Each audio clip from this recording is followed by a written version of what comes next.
Jungle ఫారెస్ట్లో ఉన్న జంతువులన్నీ కలిసి అమెజాన్ అడవికి వెళ్దామని నిశ్చయించుకుంటాయి. అందుకోసం ఎయిర్పోర్ట్కి వస్తాయి. ఎయిర్పోర్ట్లో విమానం కోసం జంతువులన్నీ ఎదురు చూస్తుంటాయి. విమానం వస్తుంది. జంతువులన్నీ చాలా సంతోషంగా విమానంలోకి ఒకదాని తర్వాత ఒకటి ఎక్కుతాయి. విమానం ముందుకు కదులుతుంది.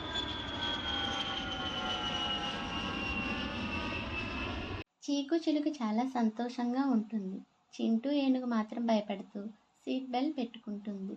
అప్పటి వరకు ప్రశాంతంగా ఉన్న ఆకాశంలో ఉరుములు మెరుపులతో కూడిన వర్షం పడుతుంది.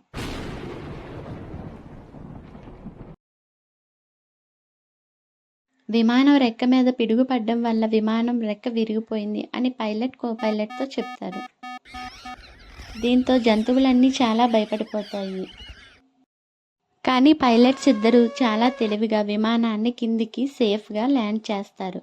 జంతువులన్నీ చాలా సంతోషంగా కిందికి దిగుతాయి.